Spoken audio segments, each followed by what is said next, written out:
crois que la première fois que j'ai ressenti ce manque de nature, c'est au retour d'un long séjour à la campagne, un moment de déconnexion avec la ville, son rythme effréné, ses odeurs et ses bruits.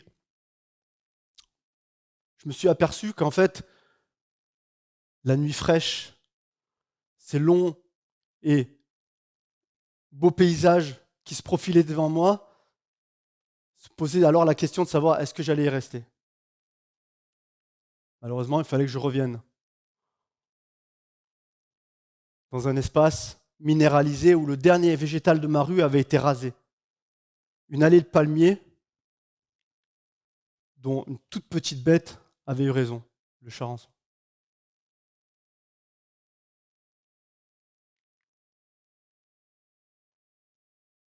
L'été était chaud, l'air transpirait de chaleur et remontait des sols, transpirait des murs. Il y avait une tension vraiment qui était palpable. La température ne baissait pas ni le jour, ni la nuit. Et je me disais combien je regrette vraiment d'être loin de la nature. Et donc du coup, j'ai voulu simplement réfléchir à ce point de déconnexion que nous, citadins, avions avec la nature. Et assez simplement, je me suis aperçu que c'était assez compliqué de vivre en ville dans cette tension qu'il pouvait y avoir en été. Alors, effectivement, les températures ne baissaient pas, et puis surtout, lors des fortes pluies, en fait, les rues se gonflaient d'eau, devenaient des ruisseaux, des rivières et des fleuves, et je ne comprenais pas qu'à un moment donné, en ville, on ait réussi à contrôler la nature, l'astreindre à certains espaces, sans jamais pouvoir contrôler cette eau qui circulait dans nos rues et qui venait à manquer lors des saisons sèches. À l'époque, je tiens un blog sur le graphisme et je me dis, ça serait peut-être intéressant, moi qui ai connaissances sur Internet, de lancer un blog qui référencerait l'ensemble de toutes les initiatives qui sont menées dans la ville pour réimplanter un peu de nature. Mes premières recherches ne sont pas forcément fructueuses. Je découvre que, par exemple, des sociétés ont lancé des petits crayons papier qui, en fin de vie, peuvent être plantés dans un pot et donner vie à une petite plante, ou alors le jardin de poche que l'on met dans la cuisine pour faire pousser des aromates. Et puis, pour ceux qui n'ont pas forcément la main verte, des petits pots avec des curseurs et des petits nounours qui sortent la tête dès que l'eau finit à manquer. Bon, toutes ces initiatives sont intéressantes, peuvent répondre à un besoin personnel, mais la question que je me posais, c'est qu'en est-il à l'échelle de la ville ? Là, on est en 2011, 2013, 2015, on arrive en 2020, le Covid arrive, tout s'arrête et se réactive dans ma tête cette volonté de comprendre pourquoi on avance si doucement dans la réimplantation de cette nature en ville. Alors je lance une newsletter en me disant qu'après tout, l'élément blog n'est pas forcément approprié à ma cible. Et donc du coup, je renvoie toutes les 2 semaines à ceux qui veulent l'entendre les petites news que j'ai découvertes. Bonjour à tous, je m'appelle Hicham Nakla, je suis citadin engagé. Alors je voulais partager avec vous 2 ou 3 éléments que j'ai identifiés sur la ville et qui posent aujourd'hui quelques problématiques. La ville se réchauffe. Vous avez tous marché sur un parking et ressenti cette chaleur qui se dégageait du sol. Alors, à l'échelle d'une ville, c'est ce qu'on appelle les îlots de chaleur. Comment ça se caractérise ? La chaleur est emmagasinée dans les murs des immeubles, dans le béton, dans le bitume des routes, des parkings et des trottoirs, et ensuite remonte pour rafraîchir, pour réchauffer, l'air de la ville et créer une bulle de chaleur. La température ne baisse pas. Étant donné que l'air en ville se refroidit beaucoup moins vite qu'à la campagne, on a pu constater au même moment des différences de température de 10 degrés. Je vais vous faire part d'une petite expérience, mais qui est plus en hiver cette fois-ci.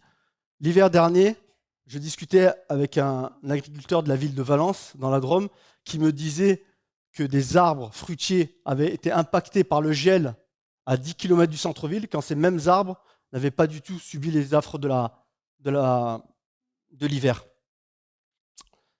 Donc, ça, c'est la ville qui se réchauffe. La ville qui se réchauffe, on aurait tendance à se réfugier dans la climatisation. C'est ce qu'on fait tous l'été. Ce qu'il faut savoir, c'est que en refroidissant nos intérieurs, on réchauffe la ville. La ville de Phoenix aux États-Unis a mené une étude dans ce sens et s'est aperçu que la ville se réchauffait de 1 à 2 degrés une fois que la nuit venait, quand les climatiseurs tournaient à plein régime. Là, ça, c'est le premier point que j'ai identifié. Le deuxième point dont je vous ai parlé en introduction, c'est cette eau qui inondait les rues. Alors, vous avez pu voir que depuis quelques années, on sent la multiplication des inondations. On pourrait se dire que c'est lié au réchauffement climatique. Effectivement, il y a une accélération qui est liée à ça, mais d'après mes recherches, on s'aperçoit que c'est vraiment dans la conception de notre ville. On a imperméabilisé la ville pour rapidement évacuer ces trompes d'eau qui circulent dans nos rues à l'extérieur de la ville. Alors effectivement, ça a pu apporter une solution, mais on a parfois atteint des limites, c'est-à-dire que ça crée des saturations de réseaux, tout en sachant que les canalisations ne sont pas extensibles. Donc saturation des réseaux domestiques, notamment les douches et les toilettes qui se déversent dans les cours d'eau, mais également le transport de polluants issus des sites industriels. On s'aperçoit quand même que la ville a été conçue pas forcément pour le bien-être de ses habitants. Enfin, en tout cas, moi, quand j'entends ces deux problématiques, je me dis que là, il y a quelque chose qui ne colle pas forcément. Aussi, j'ai ressenti, et je vous le disais également dans mon intro, ce manque de nature. Alors pour moi, ça n'avait pas un énorme impact, mais aujourd'hui, ça a été identifié comme étant un déficit de nature. Un déficit de nature qui a des impacts sur notre santé, notamment sur des pathologies comme les troubles anxieux et dépressifs, mais également sur les maladies cardiovasculaires et l'obésité. Je voudrais m'arrêter sur un point également, c'est les enfants.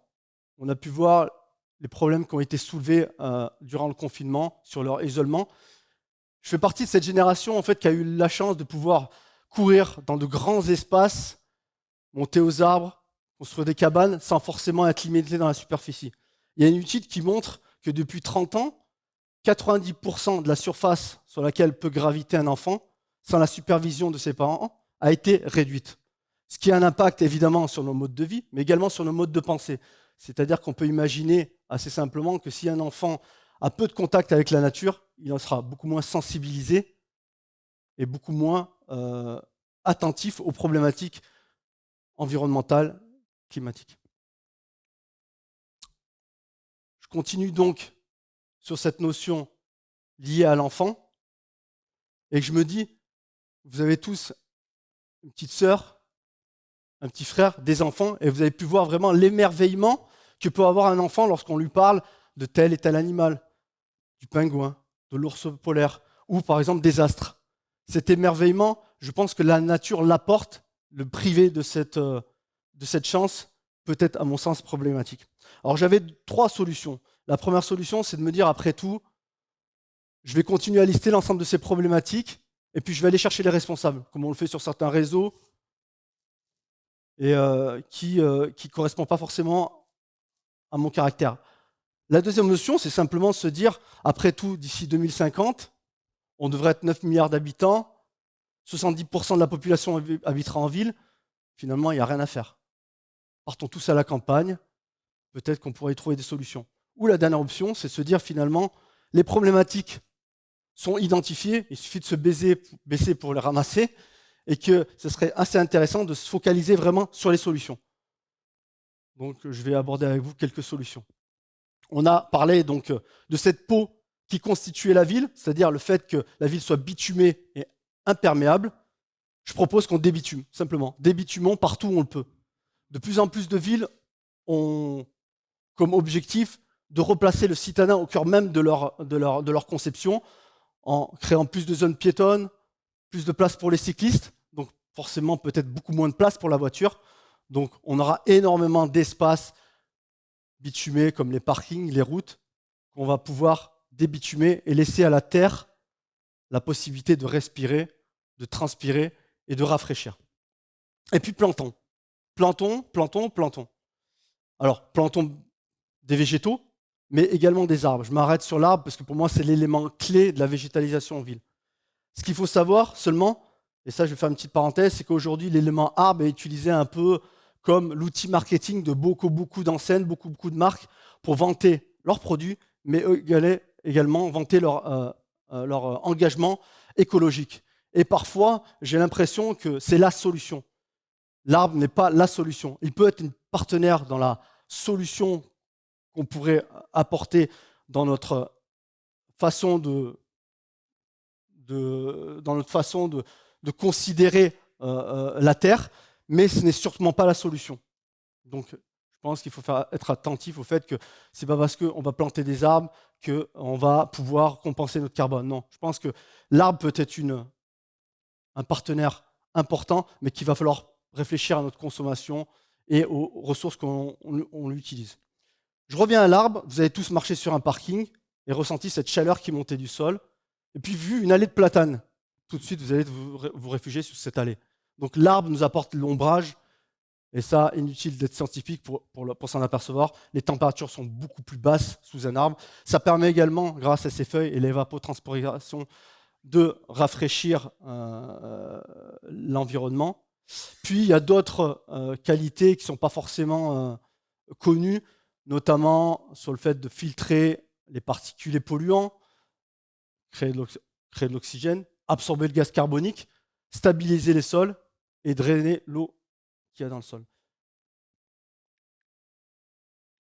Je vais vous donner quelques exemples justement sur la ville qui se végétalise. Madrid, capitale espagnole, s'est donné comme objectif de créer une ceinture verte autour de sa ville, de sa capitale, de 75 km, en plantant des arbres, en faisant en sorte de créer des sentiers de randonnée et des parcs pour les enfants. Donc voilà le type d'initiative que je pense qu'il faudrait pousser. Puis, il y a la ville de Philadelphie. La ville de Philadelphie qui est une des villes les plus pauvres des 10 plus grandes villes des États-Unis. Philadelphie qui s'est donné comme objectif de couvrir de 30% le territoire de sa ville de couverts forestiers.